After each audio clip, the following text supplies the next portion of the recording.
Bonsoir à tous, je m'appelle Serge Alain Auto, bonsoir et bienvenue sur le plateau Equinox Soir, votre décryptage quotidien de l'actualité de lundi à vendredi 19h, 21h, 18h, 20h, Greenwich Mean Time. Elle frappe durement l'Europe, l'Amérique, mais même le Maghreb. La deuxième vague de contamination au coronavirus. Le Royaume-Uni, souvenez-vous, confirmait il y a quelques semaines l'apparition d'une nouvelle souche du coronavirus. Ceci a eu pour conséquence le reconfinement d'une bonne partie de l'Europe, de l'Amérique et de l'Amérique du Nord. Sa forte contagiosité inquiète.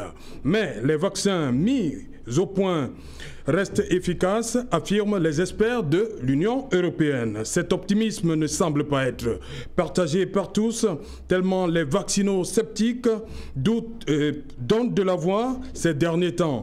Mis sur pied en un temps record, moins d'un an après le déclenchement de la pandémie, les personnes candidates au vaccin se font plier dans la plupart des pays ayant lancé cette campagne. Madame, Monsieur, tout à l'heure à 20h, c'est la grande édition d'information présentée par Cédric Nouffelé. Quant à moi, je vous retrouve après pour le débrief du journal. Et tout de suite, Madame, Monsieur, c'est le fait du jour.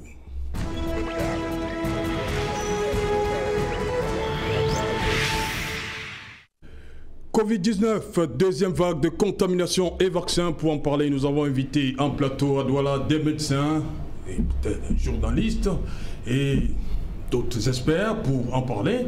Et nous irons également du côté des États-Unis où nous attendent nos experts que vous avez vus durant lors de la première vague de contamination. Nous irons également en France où nous attend Dr Nokam, que vous connaissez déjà. Je vais commencer par le Dr Bruno Tengang. Bonsoir, bienvenue. Bonsoir, bonsoir à vous. Voilà, bienvenue. Vous êtes pneumologue. C'est ça.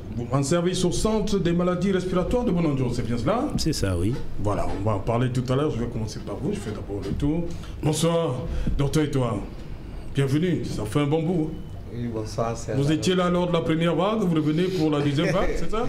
Je suis là chaque fois que les téléspectateurs ont besoin de nos éclairages. Voilà, merci. Docteur Etoile, médecin de santé publique, c'est bien cela? Exactement. Docteur Dalvarez Goudjou. Bonsoir Serge. Ça n'a rien à voir avec la médecine, hein? Oui, plutôt économiste. Voilà. Parce que c'est une variable très importante qui est la variable économique. Dans tous les cas, cela coûte beaucoup à l'État, cela coûte beaucoup à nos populations. Et généralement, même la grande panique mondiale, c'est parce que ça a un coût extrêmement élevé. D'où l'important d'avoir parfois un point de vue économique sur la chose. Charles Ngafonga, bonsoir. Bonsoir. J'ai envie de croire que peut-être qu'aujourd'hui, il serait totalement embrigadé par les doctorats aussi, hein? Parce que ça, quand on a des savants et qui parlent expertise, qui ont un canevas déjà tracé assez souvent, on peut se retrouver dans une situation où on ne regarde pas dans la même direction. Voilà, nous prenons la direction pour dire bonsoir à tout le monde. Nous prenons tout de suite la direction de Deauville en France, où nous attend le docteur Nokam Ghislain. Bonsoir docteur, bienvenue une fois de plus. Je suis Equinox Soir. Oui, bonsoir Serge Alain et bonne année.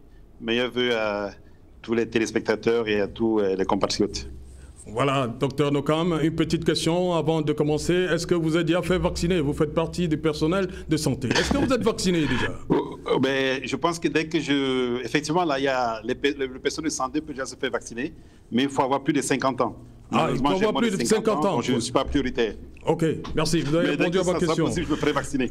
Voilà, on prend tout de suite la direction de Austin, aux États-Unis, dans le Texas. On nous attend, vous l'apercevez en bas de votre écran, le docteur Tapa Faustin. Bonsoir, docteur. C'est l'après-midi chez vous. Bonsoir Serge Alain, bonsoir à toute l'équipe technique et bonsoir aux copanélistes. Et bonsoir à tous les téléspectateurs et bonne année de Equinox Télévision. Voilà, je vous pose la même question. Vous êtes déjà passé par la case de vaccin? Pas encore, pour plusieurs raisons, Serge Alain. Déjà, il y a eu certaines jurisprudences en tant que praticien. Et ensuite, il y a cette controverse tout autour qui ne laisse pas indifférent toute personne qui connaît un peu plus profondément les vaccins et Voilà, on va parler de cette controverse tout à l'heure. Hein, c'est pourquoi vous êtes conviés. Merci. On revient donc sur le plateau. Je commence par vous, Dr Tengan. Dr Tengan, vous l'avez dit, vous êtes au centre des maladies respiratoires. Est-ce que ces derniers jours, on parle de cette deuxième vague? Est-ce que vous êtes en contact avec des personnes qui présentent les signes, hein? Oui, c'est dernier. Non, il est incontestable qu'après la première vague qui a eu lieu à partir du mois de mars, qui a duré quelques mois, on a eu une période d'accalmie. Mais ces dernières semaines, depuis le mois de décembre à peu près, on note de manière certaine, sans que je ne puisse donner des statistiques formelles, parce que c'est à l'État de le faire, hein, puisqu'il compile l'ensemble des tests qui ont été faits sur le territoire pour pouvoir donner un avis global de la situation dans notre pays. Mais nous, praticiens, on constate évidemment qu'il y a beaucoup plus de cas.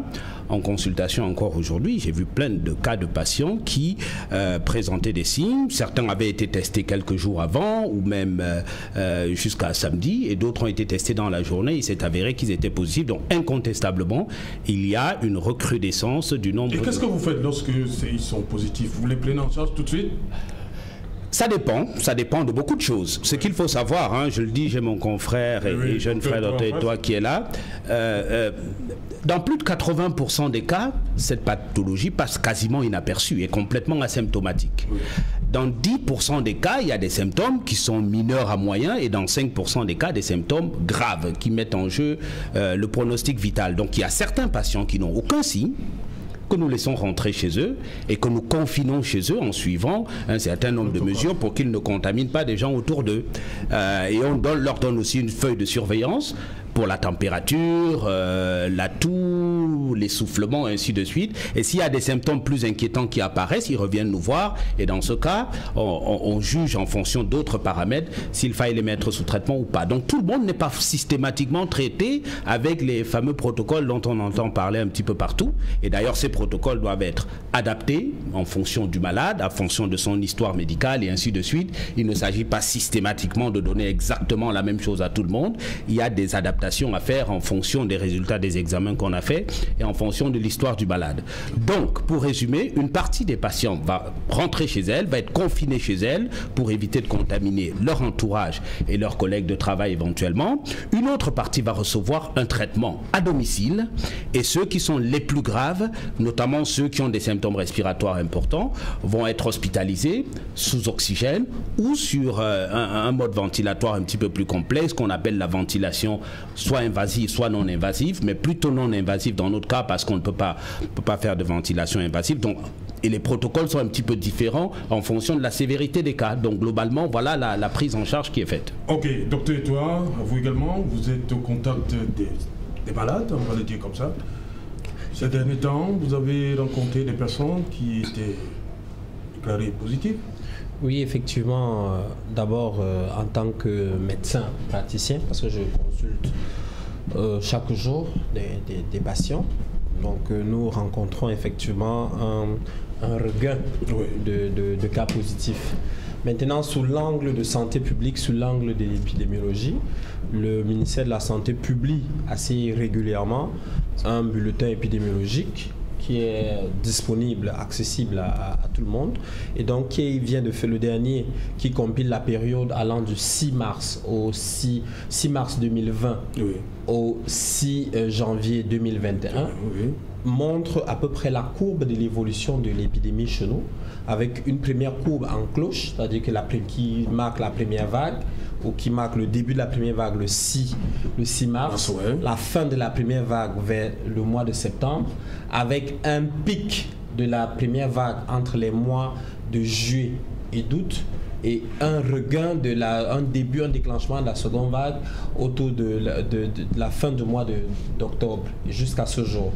Mais nous constatons effectivement que le nombre de cas à partir de novembre jusqu'au 6 janvier est assez constant et croissant. Donc nous sommes sur le plan clinique, c'est des faits. Dr Tengan est l'un des meilleurs médecins pneumologues et qui a l'un des meilleurs centres de pneumologie de la ville de Douala. Donc c'est un baromètre, c'est un thermomètre. Moi, il reçoit un certain nombre de mes patients.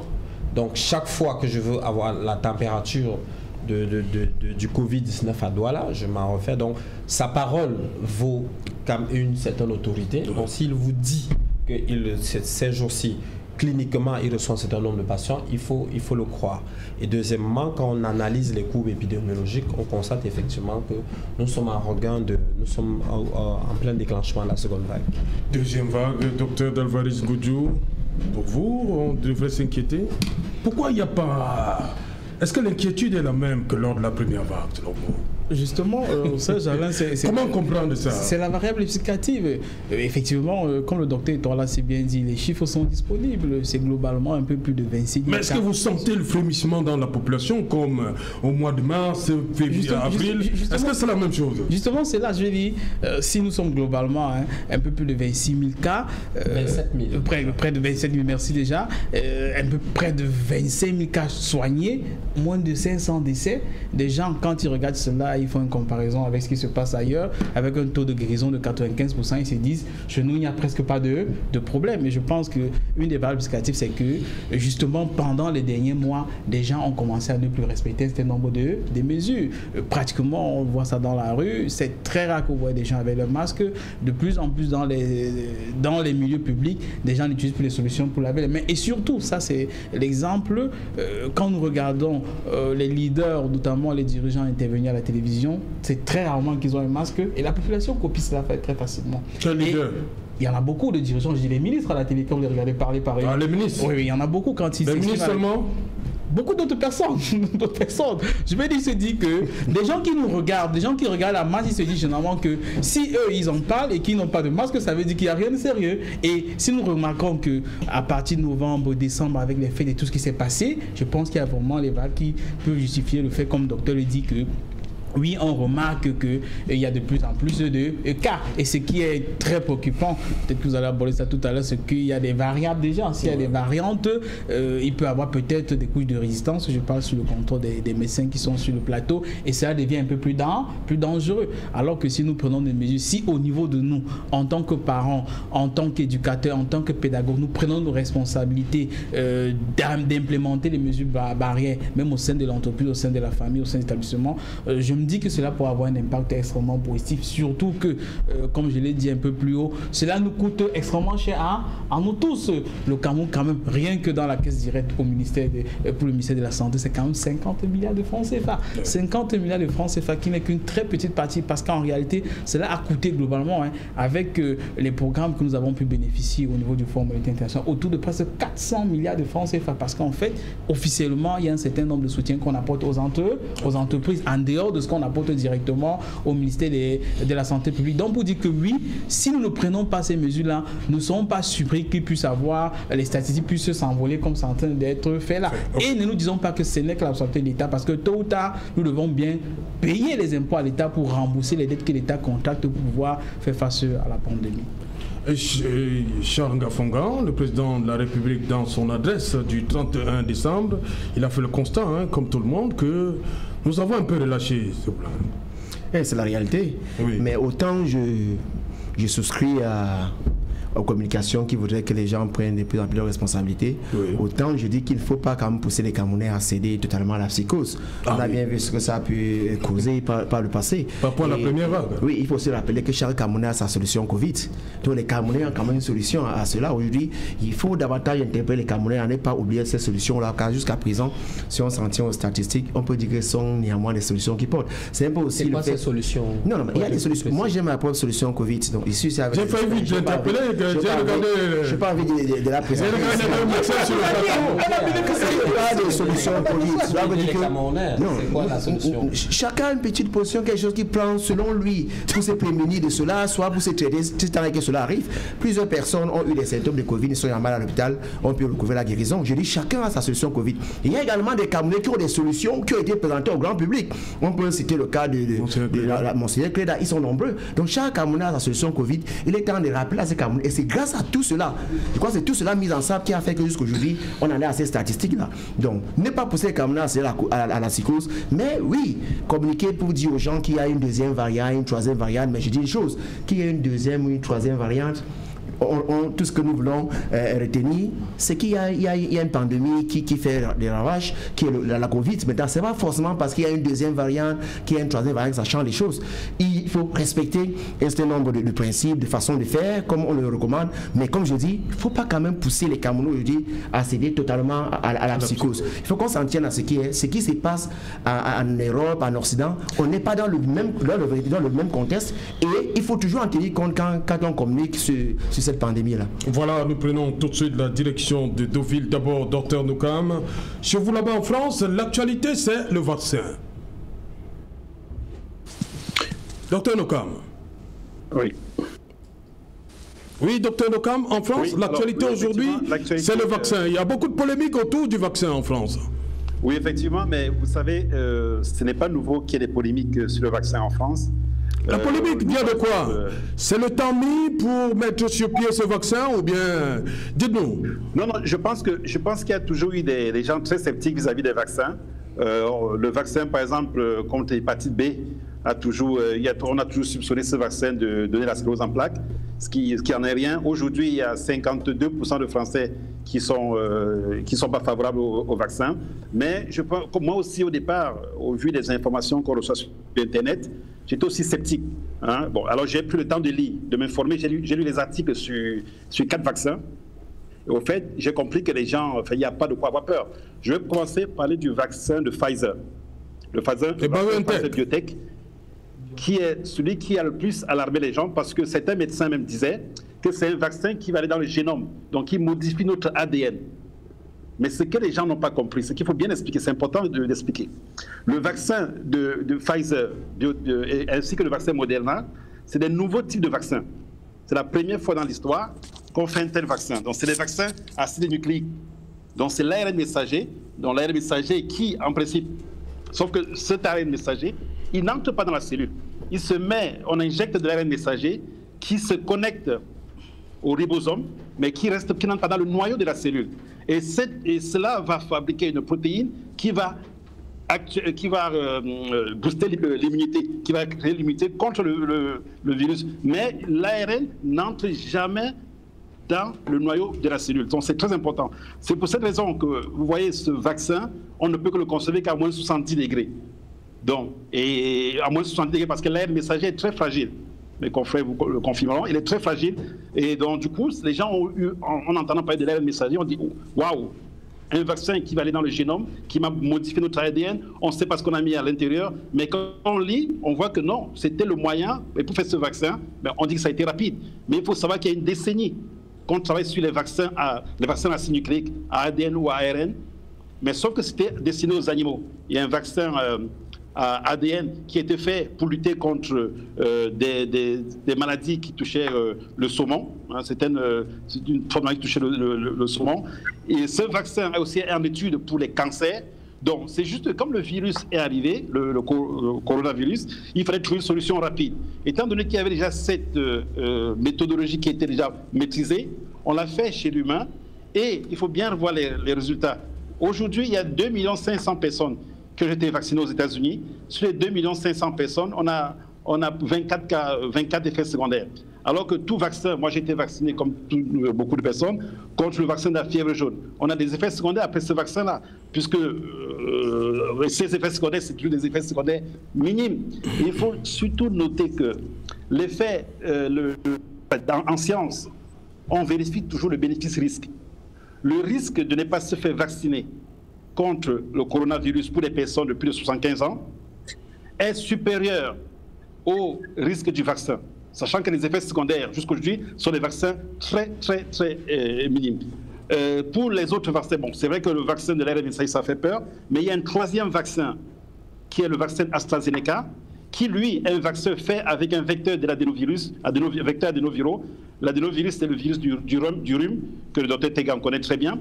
Donc, je pense que quand ce vaccin arrivera, les gens sont plus rassurés, surtout que c'est un vaccin qui peut être conservé à une température de 2 à 8 degrés, donc très bien pour les pays chauds, alors que le vaccin Pfizer, c'est à moins 70 degrés, le vaccin Moderna à moins 20 degrés. Mais il faut noter, que tout ce qui est nouveau fait peur. Hein. La nouveauté fait peur, mais moi aussi j'étais sceptique, mais en lisant, on voit que vaincre ce foutu virus, il faut qu'on fasse, qu'on fasse quelque chose, que la population soit immunisée au moins à 60%.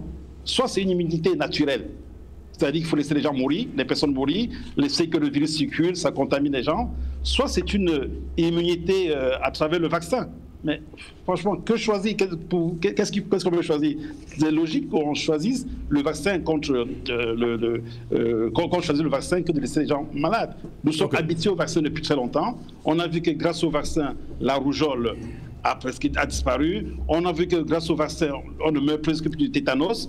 Donc voilà, les vaccinos-sceptiques, je comprends bien, mais n'oublions pas le bien qu'on nous a fait, le pas que nous avons fait, l'avancée que la science a faite grâce au vaccin. N'oublions pas le nombre de prix Nobel grâce au vaccin. Donc pour moi, lisons, il y a les informations, n'importe qui peut lire les articles. L'article d'AstraZeneca est publié dans New England, je crois que tout le monde peut lire, et tout est clair. On voit le nombre de cas qui ont été testés. Pour AstraZeneca, c'était 24 000 cas, 24 000 personnes. Sur les 24 000 personnes, on a eu juste 24 effets secondaires, dont un seul effet secondaire grave qui était de maladie transverse, donc un problème neurologique. Donc pour moi, il n'y a pas de problème avec le vaccin et je pense qu'il faut arrêter de faire peur aux gens. Ok, merci Dr Nokam. On va poser la même question au Dr Tapa du côté des États-Unis. On a vu il y a quelques semaines le président élu Joe Biden se faire vacciner par une Camerounaise, peut-être d'origine camerounaise, je ne sais pas si elle a encore sa nationalité, mais Camerounaise d'origine. Qu'est-ce qui, selon vous, explique ce scepticisme autour du vaccin aux États-Unis aussi?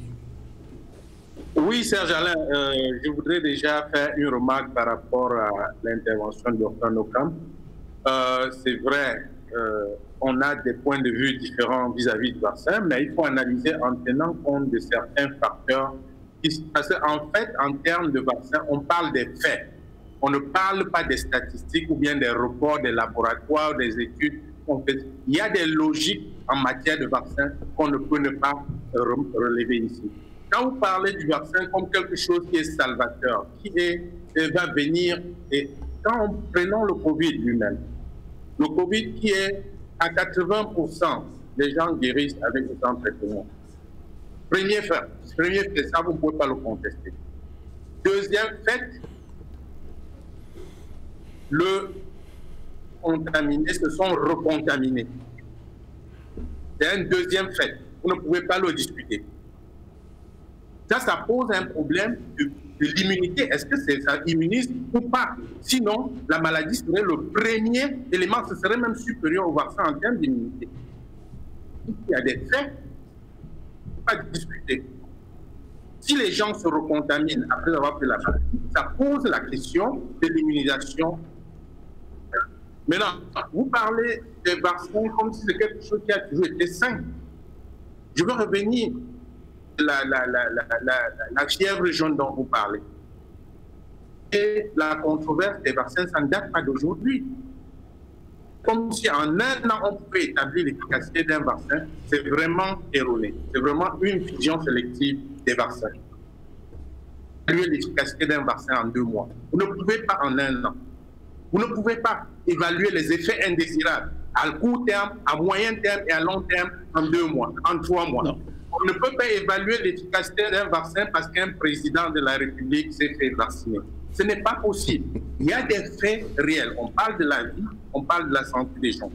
Maintenant, parlons du vaccin lui-même. Vous avez beaucoup de maladies qui sévissent depuis des années, des siècles, et qui n'ont pas de vaccin. Comment vous pouvez expliquer qu'en 130 jours, autant de vaccins sont nés à partir d'une certaine maladie qui est à 80%, n'est pas offensive. Et quand on parle des statistiques du Covid aujourd'hui, la controverse reste, il ne faut pas qu'on survole les choses, il ne faut pas qu'on se trompe. Les statistiques ne sont pas tout ce qu'on raconte. Ça, ce n'est un secret pour personne. C'est un sale travail, quelqu'un doit le faire. Il faut qu'on ait le courage de dire certaines choses. Je suis persuadé que les statistiques, déjà, ce n'est pas ça. La démarche, ce n'est pas ça. Et quand on parle d'immunité, on survole l'essentiel. Parce que l'immunité ne se cultive pas à partir du vaccin. Je suis désolé. Si vous prenez quelqu'un, on parle du cas de l'Afrique, rentrons dans notre contexte camerounais, où sévit la malnutrition, hein, la pauvreté, la déshydratation à longueur de journée, ce n'est un secret pour personne. Vous voulez que le vaccin vienne ajouter quoi aux populations? Rien de plus, je peux le dire. Aujourd'hui, il faut qu'on se remette face à la réalité. Je suis persuadé qu'on nous distrait beaucoup, mais la réalité est autre chose. Moi, en tant que Camerounais, je suis choqué. Quand on survole le problème d'eau, qui est un problème, c'est l'eau pour l'immunité, c'est important. Je suis choqué de voir qu'on survole le problème de nutrition pour parler d'un vaccin qui arrive ou une maladie qui a 80% guérie avec un traitement. Je suis choqué de voir qu'on survole le problème des infrastructures pour parler, pour faire l'apologie de quelque chose. Vous imaginez combien de milliards on parle en termes de Covid sur le Cameroun? Et on dit que le Cameroun s'est endetté pour rembourser plus tard. Ça sert à quoi, ça? Ok, merci. Vous avez des problèmes fondamentaux qui ne peuvent pas vous permettre d'accéder à la santé. Merci, docteur Tapa. On va revenir. Je vois docteur Nokam qui veut réagir. Mais permettez d'abord au docteur Tengan de placer un mot sur cette polémique autour du vaccin. Mais je crois que le docteur Etoile va être d'accord avec moi. Je suis plus proche des positions du docteur Nokam que celle du docteur Tapa. Je pense que ça coule de source. Parce que je suis confronté tous les jours à des gens qui n'arrivent pas à respirer. Je peux vous dire que ce n'est pas un spectacle évident. Je crois que ces personnes-là, si on leur avait dit on va vous vacciner avec n'importe quoi, ils auraient accepté s'ils avaient pu revenir sur le temps.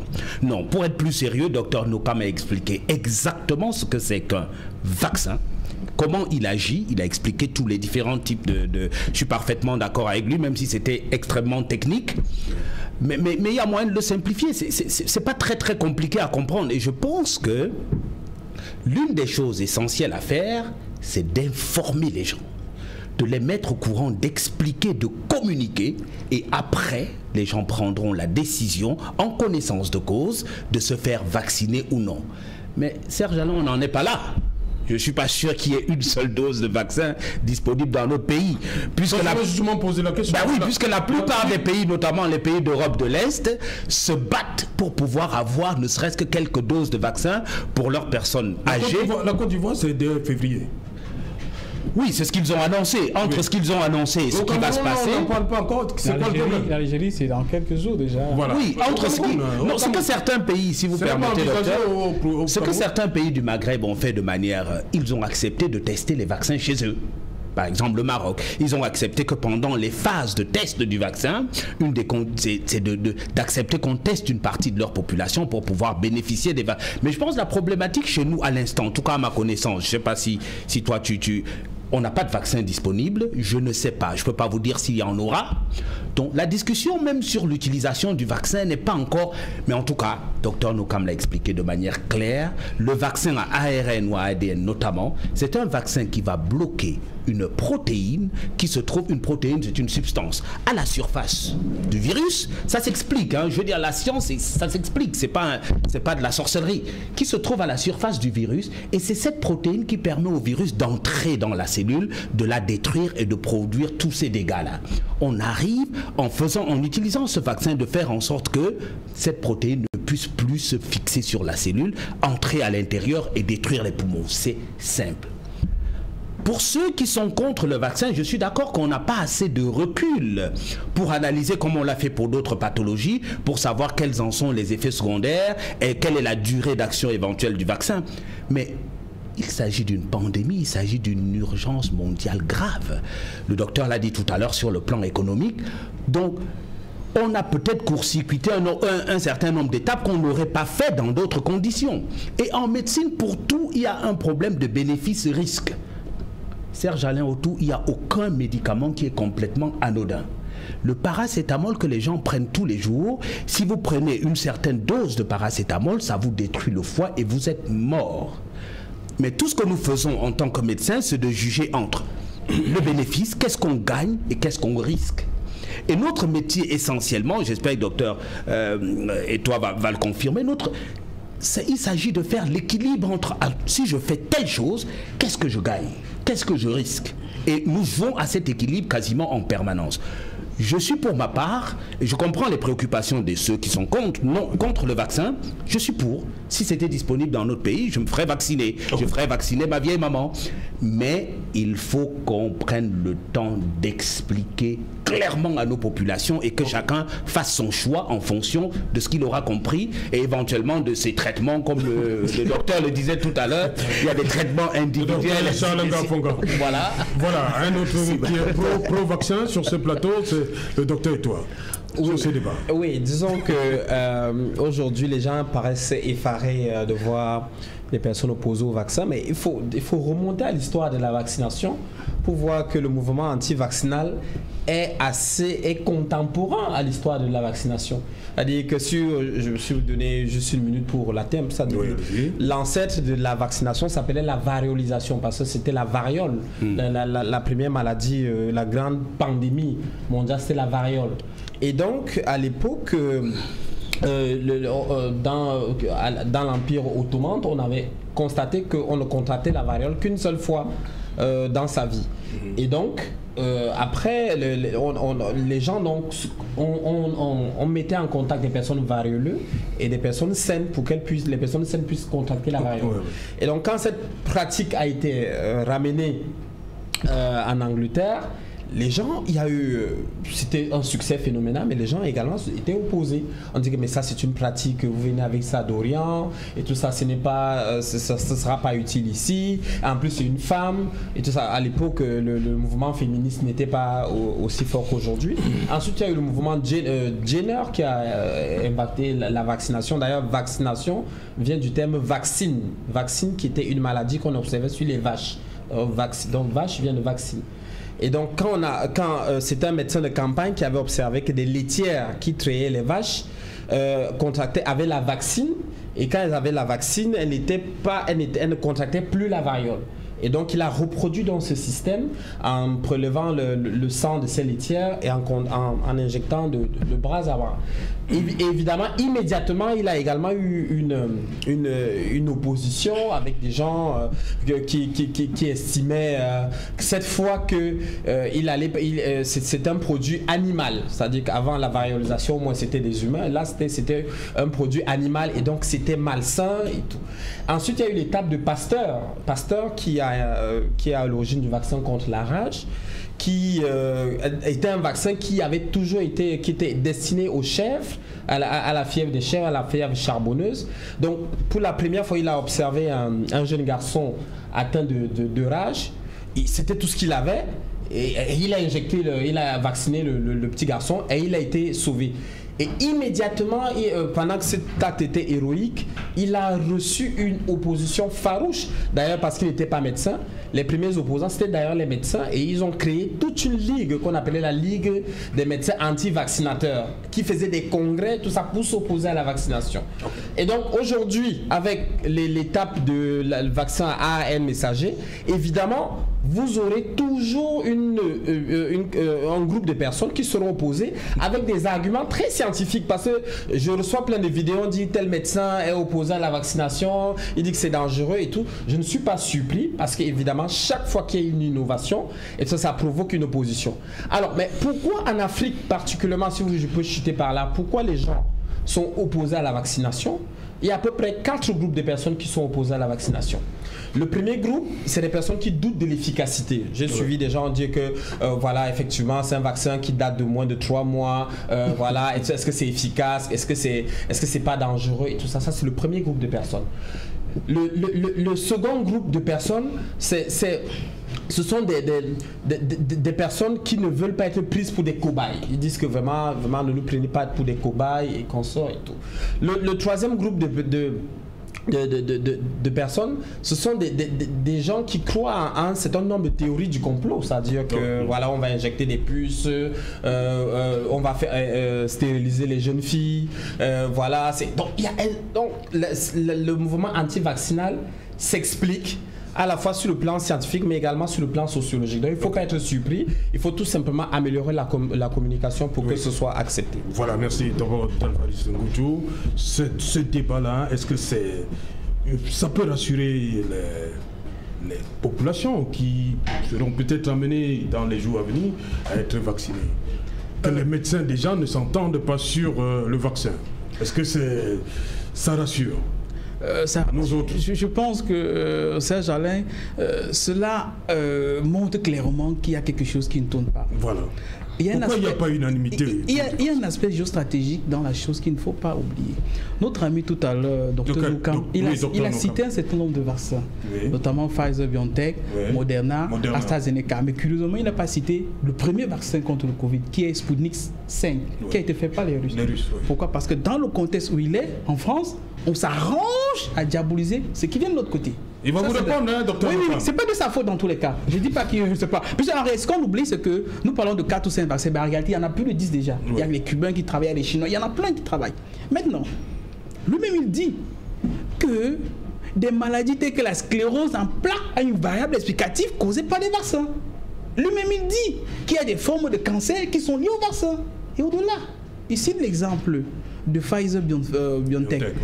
Pfizer-BioNTech, l'américain Pfizer-BioNTech, ils ont cité les mêmes arguments qu'il dit.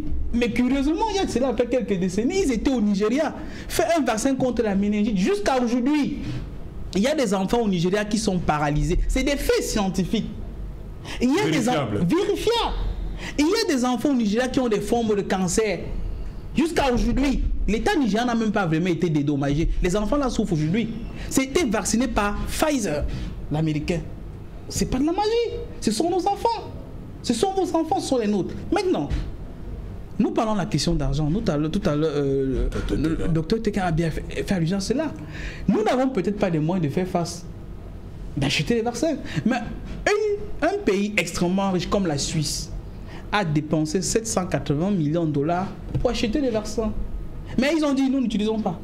La semaine passée, ils ont dit, quand nous avons vu 2-3 réactions déjà là, nous préférons voir comment cela se passe chez les autres. Les Suisses ont acheté pour 780 millions de dollars. Ils ont mis à la maison que non, nous avons peur d'utiliser. Maintenant, notre ami le docteur Etoile a soulevé une variable très importante qu'il ne faut pas négliger.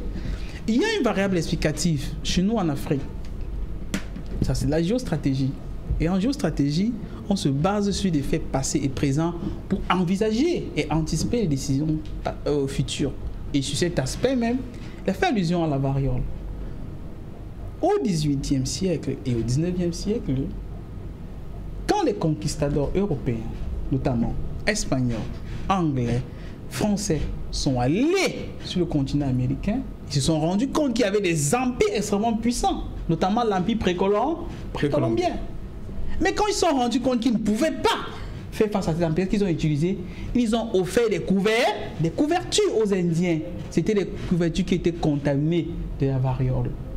Ces couvertures ont décimé les populations. Des centaines de milliers de morts. Parce qu'il y a des ennemis amérindiens qui ont disparu à cause des couvertures qui avaient été offertes. En réalité, c'était une arme à destruction massive qui avait été utilisée par des Européens pour conquérir le continent américain. Est-ce qu'on peut dire que là, ce n'est pas une arme? C'est même pourquoi je crois que ça fait 2 ou 3 jours. Le guide suprême de la révolution iranienne, l'ayatollah Ali Khamenei, il a dit que aucun des vaccins européens occidentaux ne peut rentrer en Iran. Et il travaille sur un prototype avec les Cubains qui peut être produit en Iran. Pour dire quoi? Pour dire qu'il y a des variables. Ce n'est pas seulement être anti-vaccin. Il y a quand même des faits. Même chez nous, il y a des personnes chez nous qui sont handicapées du fait d'avoir été vaccinés dans le passé. Ouais. C'est des faits qui sont têtus. Nos mamans sont témoins, nos papas sont témoins. Je veux dire que c'est important qu'on fasse ce type de débat parce qu'en fait, oui, comme la polio, merci. C'est important de faire que les gens comprennent que c'est pas parce que l'autre dit en face qu'il a forcément raison. Pourquoi? Parce qu'il y a aussi une variable financière très importante. C'est en milliards de dollars. Okay. Et il y a des pharmaciens de par le monde entier qui sont prêts à tout faire, même s'il faut tuer tout le monde, pour faire passer un vaccin. Puis c'est les États qui commandent. Quand les États commandent, c'est en grande quantité. C'est un marché qui est sûr. C'est pourquoi je pense que nous devons être extrêmement prudents. Et justement, rentrant dans le cas de mon ami tout à l'heure qui soulevait les solutions africaines, il y a des solutions africaines. Ici, il y a des solutions africaines. Est-ce que nos États peuvent développer, peuvent financer cela pour éviter cela? Parce que c'est très important que nous fassions attention à ce qui vient de l'autre côté ou d'ailleurs. Donc je vais dire que oui, des gens ont raison d'être extrêmement réticents par rapport au vaccin. Mais maintenant, s'il y a des gens qui peuvent prendre sur leur conscience d'accepter cela, c'est à leur responsabilité. Charles, allez-y sur ce. Oui, je suis content que le docteur Davaris Goudou ici me rejoigne dans ma position. Moi, je dirais ici que, en fait, quand vous suivez le débat autour, depuis que cette maladie a été déclarée, c'est un peu un débat d'experts. Et parfois, nous sommes très amusés quand nous sommes au quartier, c'est-à-dire que le commun des Camerounais. Si vous passez à Bipanda tout à l'heure, au niveau de Carrefour Pasteur, vous allez voir 40-50 personnes agglutinées devant un écran de télévision. Mais toutes les explications que les experts donnent, est-ce qu'ils parlent vraiment à ces Camerounais? Moi, j'aurais préféré qu'ils créent un comité ou des commissions dans lesquelles ils discutent, parce qu'ils n'arrivent même pas déjà à s'entendre. Et maintenant que cela sort de ce cadre de leur expertise-là, pour se retrouver chez le grand public, il y a déjà un problème. Donc le fait qu'ils n'arrivent même pas déjà à s'entendre, c'est le début du problème. Et aujourd'hui, les médecins sont disqualifiés pour sensibiliser les gens par rapport au vaccin, si on s'en tient aux antécédents. Vous savez très bien aujourd'hui, il y a une problématique sur le médicament, mais vous allez dans les... Non, il y a une problématique sur les médicaments, pas forcément seulement les médicaments à la base sur le Covid. Vous allez voir que nos médecins préfèrent encore vous prescrire des spécialités, prescrire les génériques qui sont vendus sous les noms de marques, alors qu'il y a des génériques sous DCI, dénomination commune internationale, qui peuvent être moins chers. Mais pourquoi? Parce que ce sont des personnes qui sont en complicité avec les grandes firmes qui fabriquent. Donc du coup, si vous connaissez ces problématiques, vous connaissez cela, comment est-ce que vous allez croire ce que les médecins, même sur un plateau de télévision, fussent-ils à l'étranger, vont vous dire du vaccin et tout le reste? Maintenant, la réticence des Africains contre le vaccin, on le sait, et assez souvent, il y a des personnes qui leur donnent raison, avec tous les gaffes que les vaccins ont souvent créés. Donc aujourd'hui, le Camerounais que je suis, je crois que le docteur a dit ici que si les vaccins arrivent, c'est le premier à aller se faire vacciner. Mais moi, Fongan, je ne suis pas contre un vaccin qui arriverait, mais je ne serais pas quand même des premiers à aller sur ce vaccin. Parce que j'ai envie de croire qu'aujourd'hui, peut-être qu'ils sont même passés par le Covid, mais sûrement que mes anticorps ont développé des possibilités de résister face à ce Covid-là. Et aujourd'hui, si je prenais ce vaccin, est-ce que je suis sûr que cela va pas me fragiliser ces anticorps? Alors, on est un peu dans cette situation-là. Je dis, aujourd'hui, il faut s'être communiqué, il faut dire que les vaccins existent, comme il a dit, mais poser la problématique du vaccin en ce moment et au Cameroun, au point où pour certains vouloir pousser le gouvernement à en tenir compte et en faire peut-être une priorité, je dis qu'on n'en est pas encore là. Et une fois de plus, il faut communiquer sur les vaccins, mais si c'est les médecins qui sont mis en avant pour communiquer, j'ai bien peur que les Camerounais ne les suivent pas. Voilà, rapidement, docteur, et toi, parce que docteur Nokam, il veut réagir. Je voudrais quand même, dans ce vaccin bashing et tout ça, relever quand même un certain nombre de points, c'est-à-dire que je comprends effectivement toute la polémique, toute la défiance, tout ça qui a vu et tous ces faits qui sont rapprochés. Peut-être on va passer la parole au docteur Tapa qui va relever un certain nombre de faits. Non, d'abord, mais je vais dire que cela relève en ce qu'on appelle en psychologie sociale le biais de négativité. C'est quoi le biais de négativité? C'est-à-dire que si je vous fais 9 compliments et un reproche, qu'est-ce que vous allez le plus retenir? Le reproche, alors que je vous ai fait 9 compliments. Si les vaccins ont guéri 999 maladies et il y a eu un problème sur un vaccin, qu'est-ce qu'on va le plus retenir?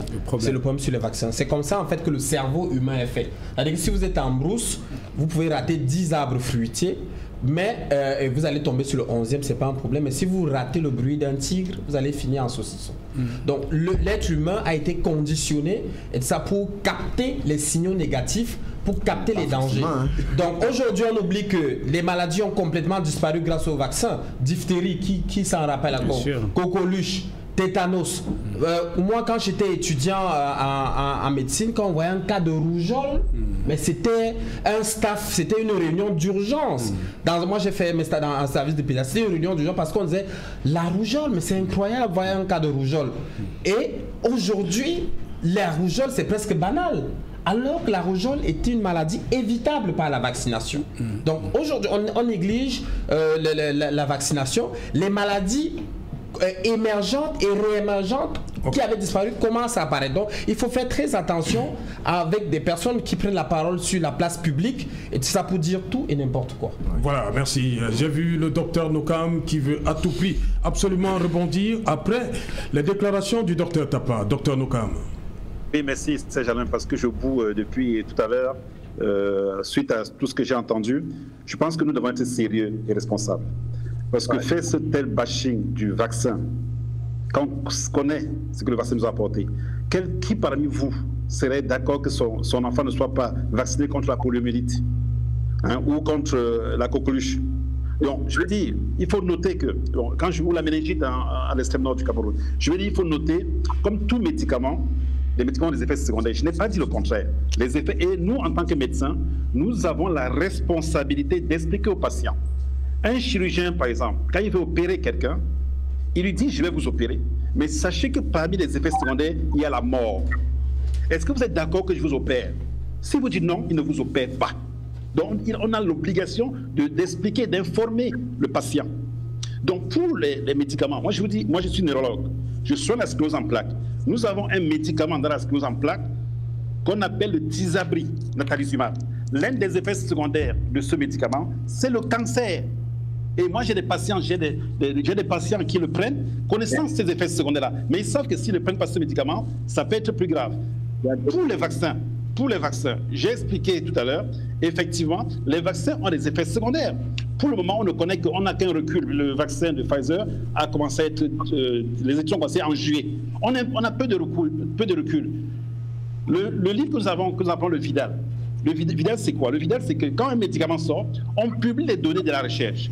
Et une fois qu'on publie les données de la recherche, chaque fois qu'il y a un effet secondaire nouveau, on communique et on rajoute ça dans les effets secondaires. Si on devait attendre qu'une fois qu'un médicament sorte, qu'on attende 2 ans, 3 ans, 4 ans, 5 ans, 6 ans, 7 ans, mais finalement on n'utiliserait aucun médicament, même le paracétamol on n'utiliserait pas. Donc, ce qu'il faut noter, c'est que le médicament, le vaccin, dans chaque État, il y a une agence qui s'occupe de contrôler la santé de ses citoyens, parce qu'ils sont responsables. Ici en France, il y a quelques années, il y a eu l'effet du sang contaminé. À l'époque où Laurent Fabius était Premier ministre. Ça a coûté la tête à des gens. Donc aucun gouvernement ne veut prendre le risque. Donc en Europe, il y a ce qu'on appelle l'Agence européenne du médicament. Aux États-Unis, il y a la FDA.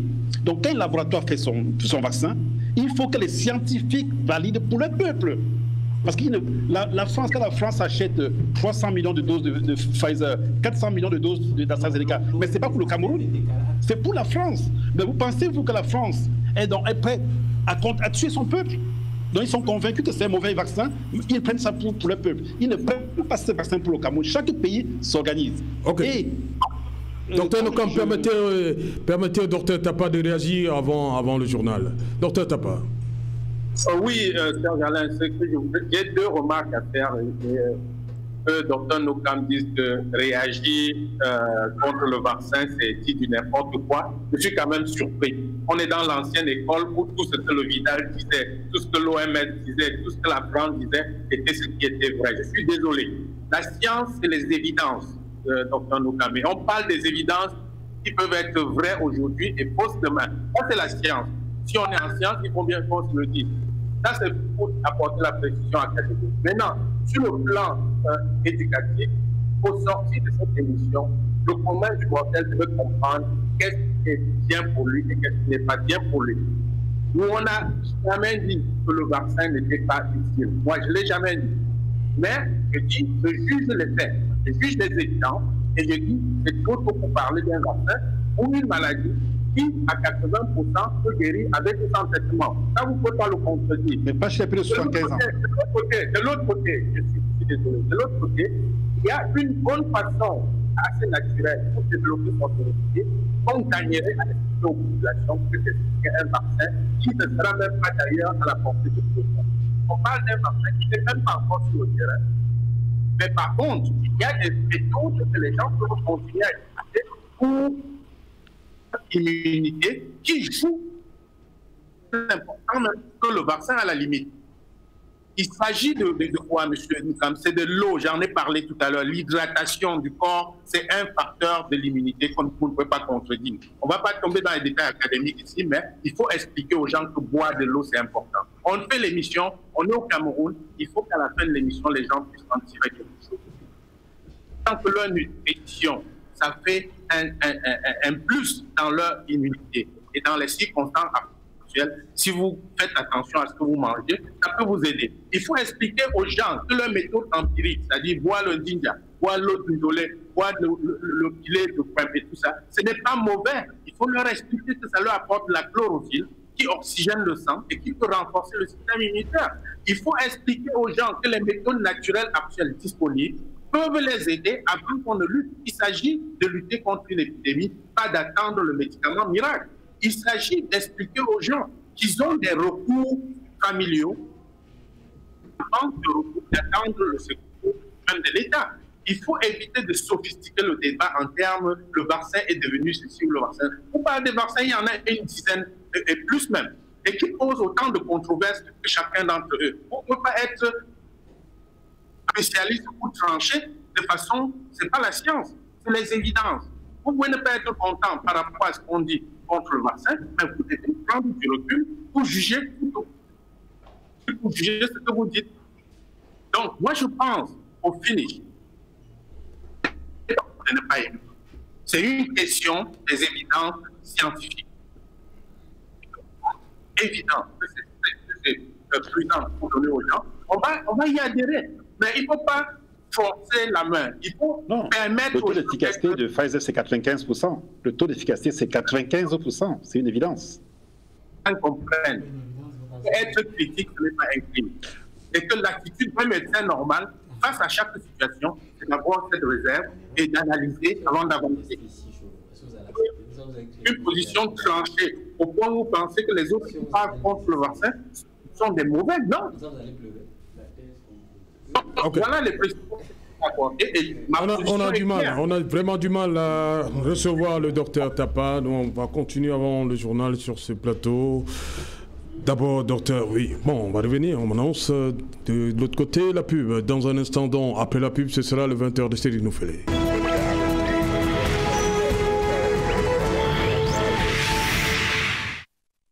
Sur le plateau Equinoxoir, deuxième partie, c'est le débrief du journal, toujours en compagnie du docteur Bruno Tengan, docteur Edouard, docteur Dalvaris Goudjou, docteur Charles Gafonga, voilà. Et bien évidemment, docteur Nokam et docteur Tapa qui nous attendent du côté et de la France et des États-Unis.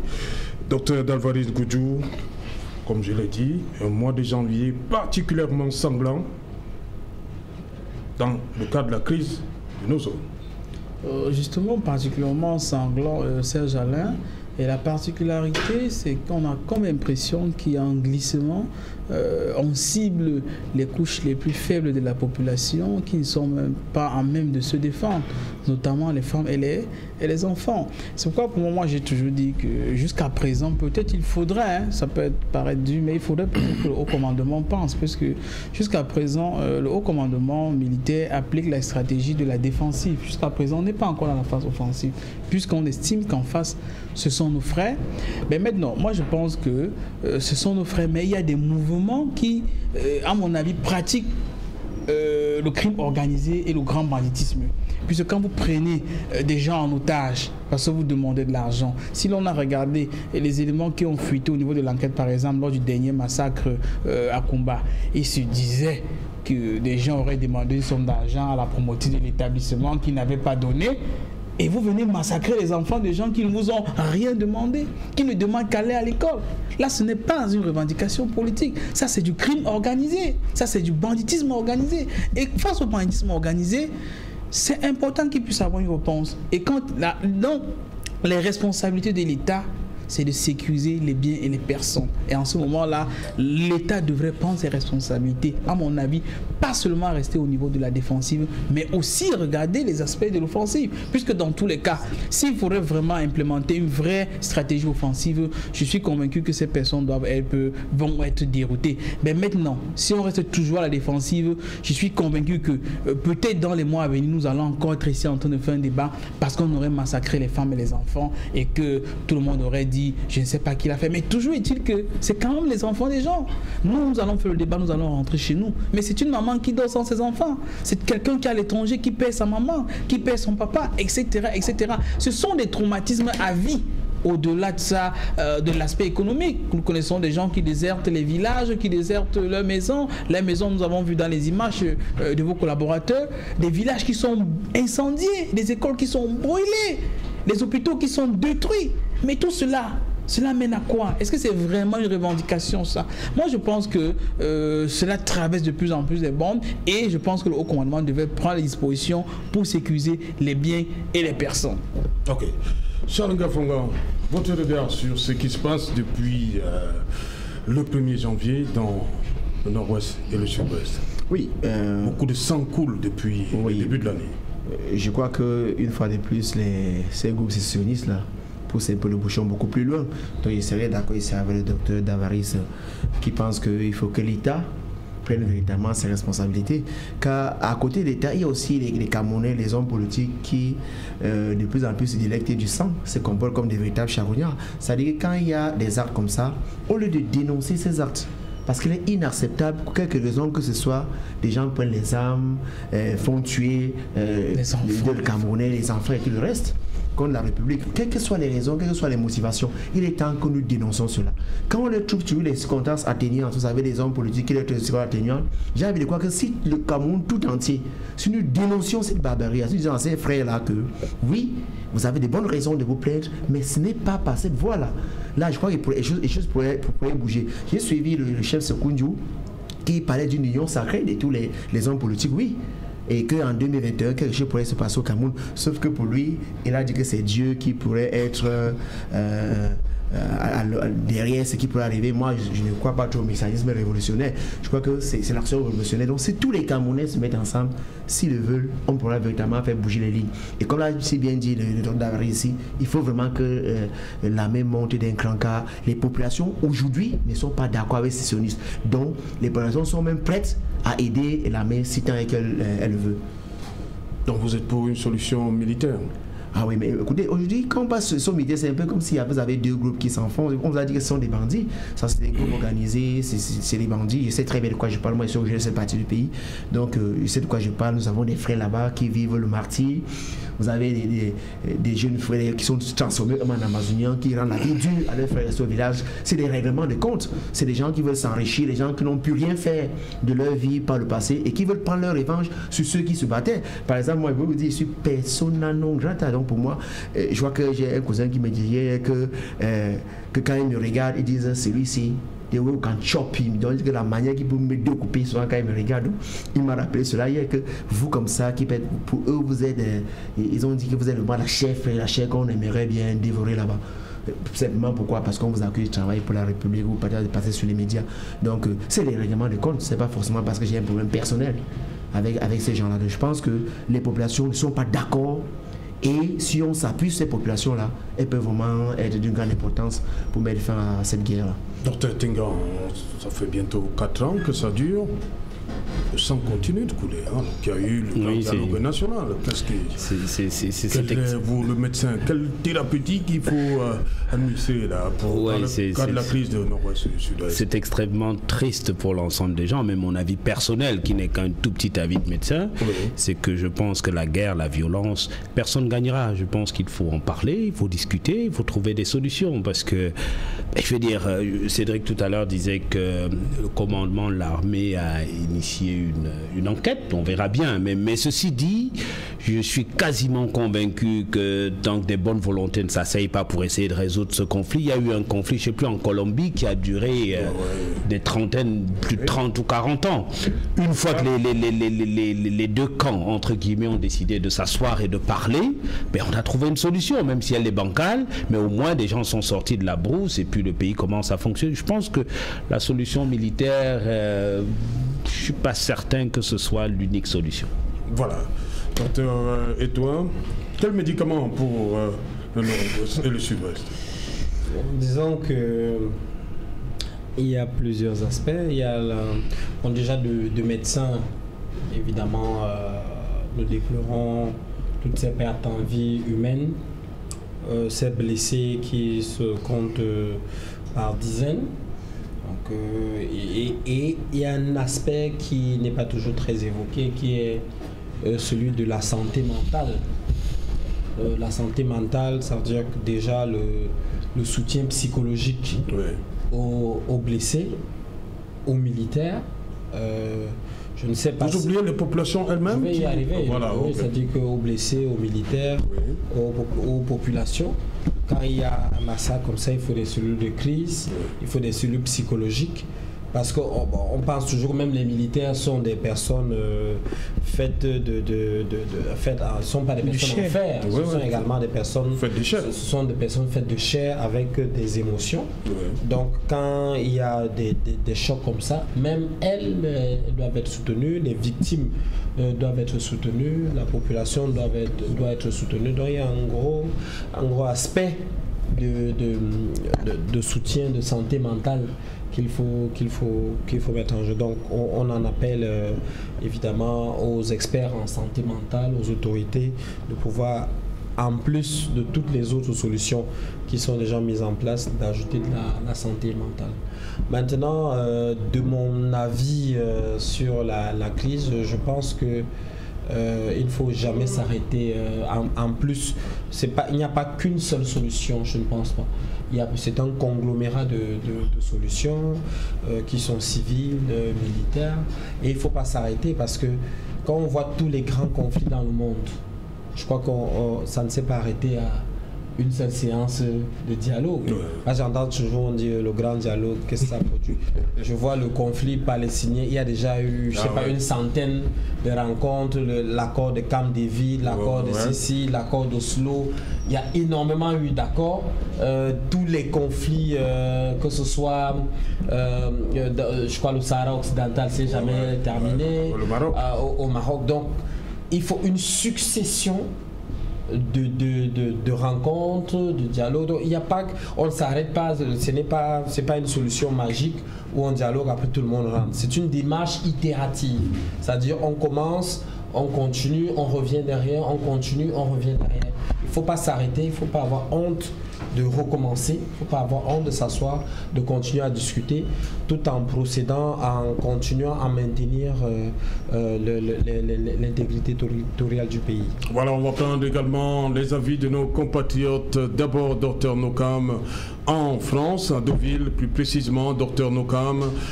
La guerre, le conflit dans le nord-ouest et le sud-ouest, il dure, mais le mois de janvier, comme beaucoup l'ont relevé, est particulièrement sanglant. Quel est le médicament pour vous, ce que vous pouvez prescrire? J'ai un médicament miracle qui est la paix.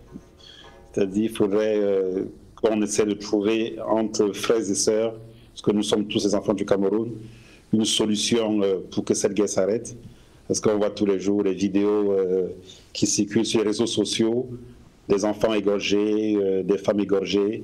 C'est triste et ça nous fait honte pour notre pays, nous qui sommes ici, et quand les gens d'autres nationalités nous en parlent, on ne sait pas trop comment répondre. Donc il faudrait vraiment qu'une fois pour toutes, nous Camerounais, les Camerounais, que nous asseyons tous ensemble pour résoudre ce problème, parce que bon, ce n'est pas la peine de savoir qui a raison, qui a tort, mais il faut vraiment qu'on règle. Mais voilà, c'est très complexe. Comme je ne suis pas un spécialiste de la géopolitique, ni de la politique, mais il faut qu'on trouve des solutions. Il y a des gens crédibles dans notre pays, il y a des gens qu'on respecte. On peut s'appuyer sur ces gens-là pour trouver une solution, les gens qui connaissent mieux ces situations. Mais bon, mon remède, c'est de créer la paix et de savoir que nous sommes tous les enfants d'une même personne, d'un Dieu, nous sommes tous les enfants du Cameroun. C'est dommage qu'on se déchire comme ça entre nous. Voilà, docteur Tapa, vous également, qu'est-ce que vous préconisez pour que les choses aillent en s'améliorant, il faut le dire comme ça, au niveau du nord-ouest et le sud-ouest, Cameroun? Oui, Serge Alain, je ne suis pas un spécialiste de la question, mais quand on dit qu'on perd des vies humaines, ça interpelle tout le monde et c'est une situation pas agréable du tout. Le constat que je vais faire, c'est que depuis un certain nombre d'années, on parle des approches de solutions, des négociations. Le constat est clair, ça ne s'arrête pas, on continue à aller vers la mauvaise direction. Ce que je recommanderais, c'est d'essayer autre chose, notamment déposer les armes. Et que l'autorité, au public qui a le pouvoir de le faire, demande qu'on dépose les armes. Au moins cette étape, Les gens ne négocient pas dans les armes, on ne négocie pas dans les tueries. Moi, je pense que c'est une étape indispensable que les deux parties déposent les armes et qu'on commence enfin les négociations. Et si on veut négocier, il faut se débarrasser des préjugés. Si vous considérez quelqu'un comme un bandit, il va se considérer comme un bandit tout le temps. Mais à un moment donné, il faut peut-être l'écouter pour voir s'il n'a pas quelque chose qu'on peut prendre. On ne connaît pas tout, ni d'un côté comme de l'autre. On est obligé de s'asseoir pour discuter à un moment donné. Il n'est jamais trop tard et je pense que le pas à faire ici, c'est de déposer les armes. Il y a une seule autorité qui est capable de le faire d'un coup de main. Et à partir de là, on peut alléger les discussions avec les principaux concernés. Donc, on ne peut pas dire plus que ça. Ok, merci. Bon, voilà, le Chan, c'est dans 5 jours. Vous avez suivi les Camerounais dans le journal yaoundéen, dans le journal de Cédric Noufélé. Ils disent qu'ils ne sentent pas la température véritablement montée. C'est quoi? C'est toujours Covid? Pas forcément. On a accusé Covid, hein, 2020, tout c'était Covid. Pas forcément, et ça c'est le paradoxe du Cameroun. Le Cameroun est... On ne communique pas assez sur cette... On se dit que tout le monde est au courant que samedi... Je pense que c'est plus que cela. Puisque le Cameroun est l'un des pays en Afrique qui a le plus de support de communication. Oui. On a plus de 200 chaînes de télé, pratiquement au Cameroun. Il y en a plein là. Mais comment se fait-il que ce soit les membres du comité d'organisation, le COCAN, que ce soit l'autorité de tutelle, pourquoi ne pas approcher les médias? Si vous avez de l'information, allez, il y a des possibilités. Nous sommes un pays qui a plus de 10 000 entreprises. C'est même une opportunité pour les entreprises de se faire connaître. Et c'est une stratégie qui a été proposée à ces entreprises de mieux se faire connaître même au niveau des barrières. Ils sont prêts à le financer parfois. Hein. Si vous dites, vous pouvez mettre votre logo ici, là, vous communiquez à propos de ça, c'est pas quoi. Généralement, ça passe. C'est ce qu'on fait dans des pays. C'est ce qu'on appelle les partenariats publics-privés. Mais si tout le monde croise les bras, on se dit que tout va se faire. Et c'est ça le grand paradoxe, que nous avons dépensé beaucoup de milliards pour ces stades-là, mais il faut bien les rentrer. Pour qu'ils puissent avoir des rentrées, il faut communiquer. Il faudrait qu'une entreprise qui est dans un coin au sud-ouest par exemple, qui a les difficultés économiques liées à la sécurité, se dit que si je me déplace, que je migre à Douala, à Yaoundé, ou à Limbe et que je communique, je pourrais toujours continuer à vendre mes produits. Mais pour cela, il faut l'inciter à cela. Je tends la pêche vers un de vos éléments tout à l'heure. Nous avons vu par exemple lié à l'actualité à l'est du Cameroun, avec les 150 Chinois qui sont rentrés au Cameroun et que l'État les assiste plus même que les Camerounais qui sont en difficulté. Mais quand les médias privés s'approchent pour pouvoir couvrir l'événement, on leur dit vous n'avez rien à voir. Mais si vous les reculez, vous les mettez de côté, ce n'est pas bien. Surtout que nous avons un événement important qui est en train d'arriver. C'est très important que dans la stratégie de communication, que l'on puisse impliquer les supports médiatiques privés. Si tout le monde reste de son côté, je suis convaincu que nous allons beaucoup dépenser. Et tout le monde le sait, mais la communication a un impact important dans nos décisions d'achat. C'est-à-dire, il y a des actes d'achat que vous n'effectuez dans un supermarché parce que vous avez vu une banderole, parce qu'il y a une hôtesse qui vous incite à dire, monsieur, s'il vous plaît, venez, il y a une promotion ici, là. Si on ne le fait pas, chacun va rester chez soi. Et les gens qui ont imprimé des maillots, les gens qui ont acheté des maillots, et les gens même qui ont acheté des espaces de communication sur les sports médiatiques ne vont peut-être plus payer les factures après, puisqu'en fait, quand vous achetez un espace pour communiquer, il faut bien rentabiliser cela. Mais si après vous n'avez pas rentabilisé cela, vous avez du mal à payer les factures. Quoi, je pense que le COCAN, le ministère des tutelles, devrait revoir sa stratégie. C'est extrêmement bon. Cela ne ressent pas, on ne se ressent pas que d'ici quelques jours, on a un grand événement continental qui va se dérouler. C'est votre sentiment également, Charles? Non, moi je pense que les médias font le travail. Hein. Si vous faites le tour des relations, vous allez voir que les gens ont aménagé les plages, les espaces, des plages spéciales vraiment pour cette chaîne-là. Donc ici, ce qui faisait problème, c'était la communication gouvernementale, notamment la communication grand public à travers l'affichage. Et si on se rend compte que c'est le même comité, c'est le COCAN, le comité d'organisation de la CAN qui gère également le champ. Et on sait qu'à un moment, ce comité a dépensé beaucoup d'argent dans l'affichage. Surtout, il y avait un message prêt le jour dit, a suffisamment dépensé pour communiquer sur l'affichage, au niveau de l'affichage, mais que la communication n'a pas eu lieu. Donc j'ai envie de croire ici que sûrement que le budget qui a été imparti, notamment pour le champ, en ce qui concerne la communication grand public à travers l'affichage, est épuisé. Car rien ne peut justifier cela. Si tant est que ce budget, il est là. Donc sûrement que dans ce budget-là, tel qu'on l'avait organisé, ce qui a été imparti pour la communication au niveau du grand public, l'affichage est sûrement dépassé. C'est ce qui peut justifier cela. Car est-ce que vous pourriez donc garder cet argent, si tant est que cela était déjà destiné à ce type de communication-là, pour l'investir ailleurs? Docteur Tengang, vous êtes au courant que ça commence samedi, non, docteur? On n'a pas besoin d'affichage. Je vais certainement vous décevoir tous. Comment ça? Je suis au courant de rien. Je ne savais pas que Docteur Tenga, merci. Je ne savais pas qu'il y avait une compétition de football au Cameroun. Vraiment, je suis désolé, je savais pas. La photo Covid, hein, je savais que ça parlait d'un truc, de la CAN, oui, ça je sais que oui, mais... La CAN, c'est en quelle année, docteur? Je crois que c'est cette année, non? Ou l'année prochaine, je ne sais plus. Moi, docteur, franchement, merci beaucoup. Docteur, toi, vous êtes quand même, ça commence samedi, non? Je suis parfaitement au courant. Oui. Bon, je sais que pour ce qu'il y a plusieurs facteurs, il y a évidemment le facteur Covid qui joue. Je pense également qu'il y a la perception d'une compétition inférieure. Le chat, ça n'intéresse pas beaucoup. Par exemple, il n'y a pas de tête de gondole, il n'y a pas une star, des stars attendues comme les Samuel Eto'o et tout ça, les Coq et tout. Donc je pense que, mais à titre personnel, j'irai à l'ouverture du Cameroun Zimbabwe. Oui, je peux pas. Un spectateur je serai au stade d'Amadou Ahidjo. Et j'invite tout le public à aller massivement. Il va nous en dire davantage Sylvestre Hippolyte Zangaou parce qu'il est déjà là. Bonsoir Sylvestre, au menu de 100% foot tout à l'heure. Bonsoir Serge Alain, 100% foot parlera essentiellement du championnat d'Afrique des Nations ce soir. À 5 jours du coup d'envoi de la compétition, les joueurs de l'équipe nationale de football après-midi du Cameroun ne savent pas ce qu'ils vont percevoir en termes de primes et autres durant cette compétition. Pourtant, un décret du président de la République signé en 2014 fixe l'organisation de tout cela. C'est depuis 6 mois en fait que les débats autour de cette affaire de discussion des primes que les joueurs vont percevoir pour prendre part au CHAN devaient être ouverts. Mais jusqu'à ce jour, aucun des joueurs dans la tanière ne sait encore ce qu'il va percevoir. Alors, est-ce que cela peut expliquer les contre-performances qu'enchaîne cette équipe dans sa phase de préparation? On essaie de faire le décryptage, l'analyse dans cette édition de 100% foot avec des techniciens de football qualifiés pour nous faire savoir si le Cameroun a des chances de remporter pour la première fois ce trophée continental. 5 pays qui doivent prendre part à la compétition sont déjà au Cameroun, la Libye, la Zambie, l'Ouganda, le Niger qui sont effectivement dans nos murs. D'autres délégations sont attendues à partir de mardi, notamment les 8 équipes qui doivent résider dans la capitale économique du Cameroun. Voilà. Donc l'adversaire du Cameroun n'est pas encore là, Sylvestre Hippolyte Zangaou. L'un des adversaires du Cameroun est déjà là. Il s'agit du Burkina Faso. Le Zimbabwe est attendu au Cameroun à partir de mercredi pour jouer donc samedi en ouverture de ce championnat d'Afrique des Nations. Et pour le docteur Tengan, peut-être sera aussi l'occasion pour lui de prendre corps avec cet événement sportif qui est quand même majeur qu'organise le Cameroun pour le continent africain. Les billets sont en vente depuis ce lundi dans les stations Total à travers le Cameroun, dans les délégations régionales de sport, Camtel, etc.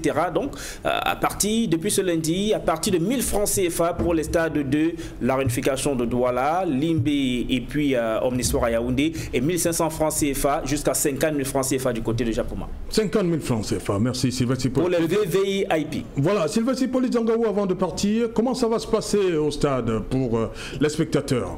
Alors, on parlait au début des tests Covid qu'il fallait présenter. Comment ça va se passer? Le président de la commission médicale du championnat d'Afrique des Nations s'est exprimé sur Equinox. Et nous l'écouterons d'ailleurs encore tout à l'heure dans 100% foot. Il fait savoir que l'accès au stade n'est pas du tout conditionné par la présentation du résultat d'un test Covid. Un dispositif spécial a tout de même été mis en place pour un stade comme Japoma qui totalise 50 000 places assises. Seulement 25% seront disponibles pour le public.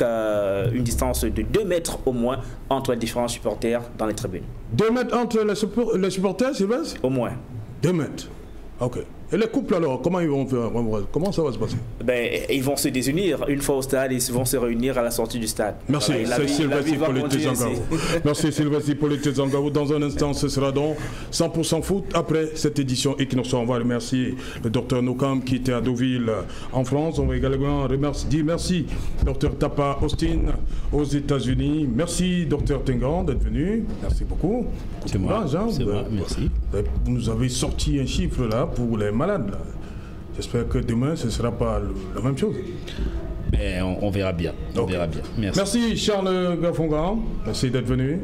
C'est moi qui vous remercie aussi. Merci docteur Eto'o. Merci docteur Dalvaris Coutou. C'est moi. Madame, Monsieur, nous sommes arrivés au terme de cette édition. Bonsoir. Bonanjo. Mais pas